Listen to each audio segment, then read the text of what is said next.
Ah, man, I am so happy this morning. News is out, fresh, that Willie Wonka is coming to one of the world's newest cruise ships. Also, an interesting story about several cruise captains that got fired for making jokes. And in a strange twist, we've got a child upset because their parents didn't check in on a cruise and how she tracked them down. Yeah, interesting stuff. All that and a whole lot more on today's episode of The Cruise Show. All aboard! Your ship is leaving. Talking about everything going on in cruising. It's the Lido Loca time. It's the cruise show. It's the cruise show. Hey, what's up, everybody? Welcome to Lido Loca. Welcome to The Cruise Show. I am your host, Tony, here to talk you through everything going on in cruising. It's everything going on in cruising. It's for your face on a Monday the 6th of October, 2025. And wow, what a Monday. I opened up the email today and there was a press release.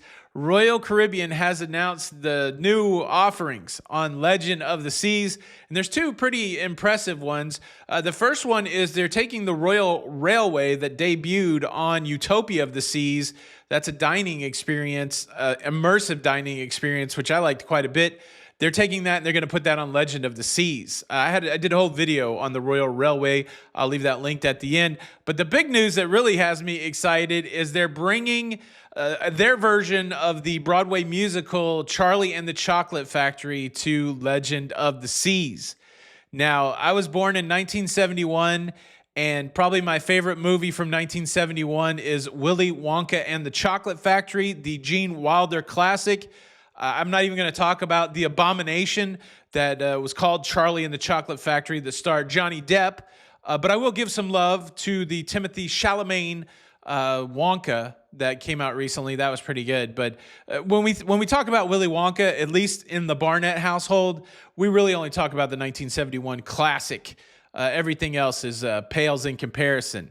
You come talking to me about the Johnny Depp one, I'm going to say, good day, sir. I said good day. I'm excited. Look, I'm not booked on Legend of the Seas yet, but I'm very tempted to go book it today just for Willy Wonka. I don't know why I'm so excited. I really do love that. That's a movie that I never not watch when it comes on TV. Of course, we live in a time where nothing really comes on TV anymore. You have to go looking for stuff. Oompa loompa duperidation. Tony and Jenny B needs a legend reservation. I'm Tress excited. I got to tell you about these skippers getting fired. But first, let me share this. Today's episode is sponsored by June's Journey. June's Journey, a wonderfully stylized murder mystery game that takes place in the context of the 1920s. You are June Parker, trying to discover who killed your sister and your brother-in-law. I'm enjoying this game because they give you multiple ways to play. First, it's a hidden object game where as you're finding these objects, you get more clues to help you solve this murder mystery. But then also it's a customization game. It's like a simulation, and you got this island that you can customize. I've already upgraded my house and laid some roads around my mansion. Look, life is busy and life is stressful sometimes. It's nice to get a little relaxation, a little escape from the reality. June's Journey is certainly doing that for me.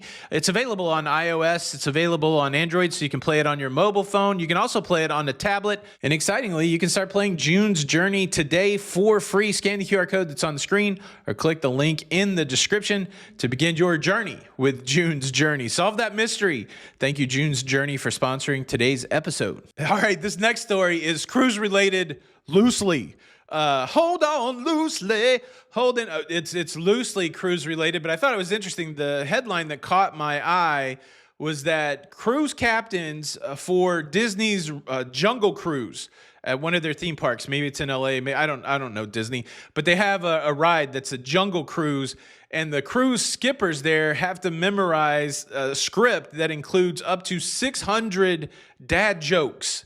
And I don't even know what dad jokes would be related to the Jungle Cruise, but that headline was enough to get me to read the article. Now, when they first introduced the ride, I think back in the 50s, there were no jokes.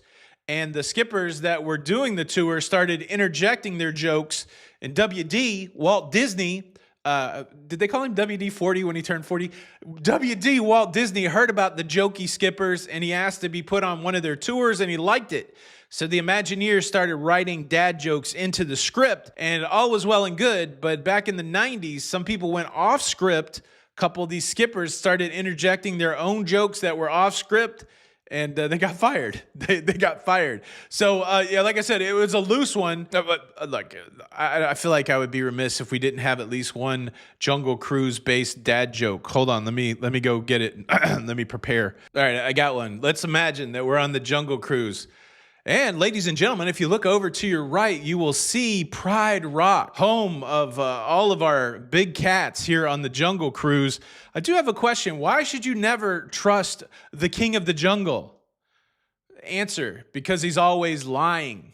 Lion? No, stop, really stop. You're making me blush, stop.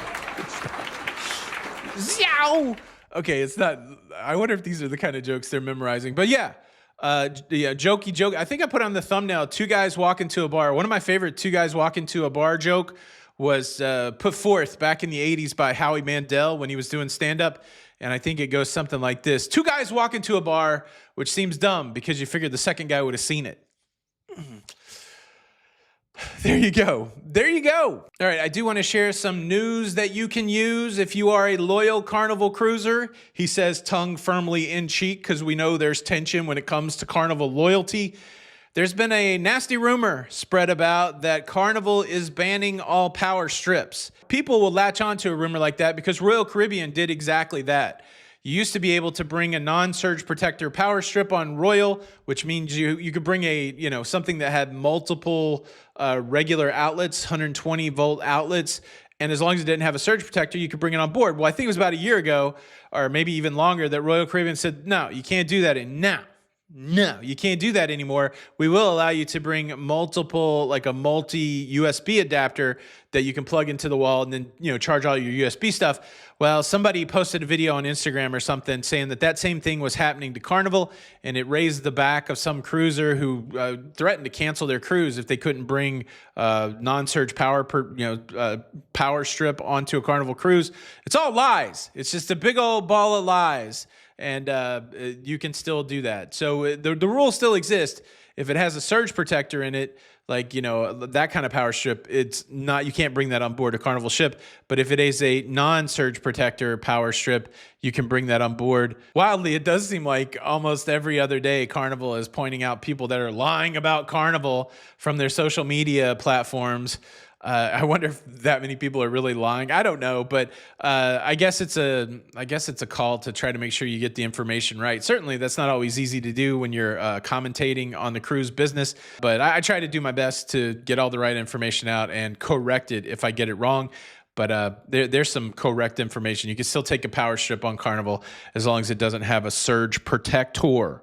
How about that? Now, excitingly, Hurricane Umberto is no longer causing trouble for cruise ships on the east coast of the United States. However, we've got another hurricane, this time on the west coast, that is altering some cruise itineraries. We're talking about Hurricane Pricilla. Hurricane Pricilla has changed the itineraries of at least 3 different cruise ships. The Carnival Panorama, the Navigator of the Seas, and the Quantum of the Seas are all adjusting their ports and their itineraries to avoid the Cat 1 hurricane. Man, we are getting close to the end of hurricane season. It goes all the way through November, so we still have October and November. We've been very fortunate in Florida this year with the hurricane season, and it does seem like we're starting to get some more storms. But yeah, if you're on any of those 3 ships, you are most likely going to get altered on cruises this week. Do you want to take a quick moment just to say thanks? We did it. We got to 295,000 subscribers. So we're in Q4. It may be possible to get to 300,000 by the end of the year. That would be great. We're doing about 2,000 subscribers a month. So if we keep at that pace, we're going to break 300,000 this year. But all of that to say, if you're not subscribed, please consider subscribing. You're just going to be notified by YouTube. It doesn't cost anything. I don't even know if subscribers are, is that important of a metric anymore for a YouTube channel. It's really about watching the video and liking the video. So if you're watching the video, thank you so much. I wouldn't be able to make these videos if you guys didn't watch, and so I feel very lucky that you're watching. But if you want to subscribe and you don't care, you can unsubscribe later if you you don't. But, I think it'd be fun to hit 300,000 subscribers. Please hit the subscribe button is what I'm trying to say. Thank you. And now let's talk about a pretty interesting reversal of things in life. Most of the time, at least it's my experience, I have children that are 34 to 24 this year. We have 6 kids. The lovely Jenny B and I blended a family together. It'll be 23 years ago coming up in February. And we're still definitely in that phase where we are ultimately concerned about all of those kids. I'm assuming that never goes away. You don't hear from them for a few days. You wonder what's going on. You're checking in. You're concerned about them. Are they doing okay with their lives? That kind of thing. That's fairly normal. Well, here's a situation where a daughter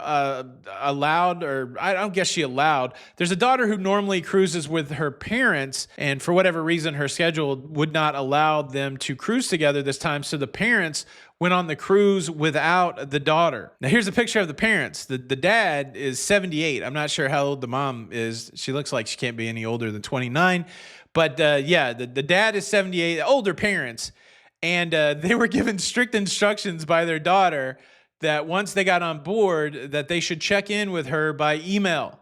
Apparently they had the internet package, but maybe they didn't know how to use it. So a few days go by and the 42-year-old daughter doesn't hear from this elderly set of parents or older parents, whatever you want to call them. And so she gets freaked out. So she joins the Facebook group of that sailing and she posts a picture of her parents and she's like, "These are my parents.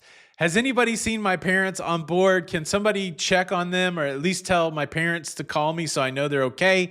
And excitingly, almost immediately, people start responding like, "Yeah, here's your parents." They took a picture of the parents. They shared it with the lady. And then the mom figured out how to contact her. But it turned out to be a really beautiful cruising story because for the whole duration of the cruise, people started taking care of this older couple and would just communicate with the daughter what was going on and that they were fine and all that. So it turns out to be a real beautiful story, but it's funny to me because is that really what happens? My mom is, 54 this year, 53 this year. I'm 54. I'm 54 right now. So my mom will be 74 in November. And I check in on her. We go hang out once a week and I do check in on my mom, but I couldn't imagine if she went on a cruise and I didn't hear from her, if I'd be like, "Hey," because I know there's people in their 70s out there that are perfectly fine to not have to check in with anybody. What do you think? Do you think this is a little much by the daughter? Should the parents have a little more autonomy? It's a whole reversal of how we talk about our kids. Should the parents have a little more autonomy, or is this just one big sweet story? I do like the sweetness of the story, but if you're out there and you're in your 70s, do you need your kids checking up on you? Does this offend you? I don't know. Pretty interesting stuff. Did I mention I'm excited that Willie Wonka is coming to the high seas? Yes. I want to cruise, Daddy, and I want to cruise right now. Look, that's everything going on in cruising. Thanks again, June's Journey, for sponsoring today's episode. Don't forget to scan the QR code on the screen or click the link in the description to start playing June's Journey today. Thanks, everybody, for checking out this episode. It's Tony for Lido Loca, and until the next time, we'll see you on the Lido. Bye.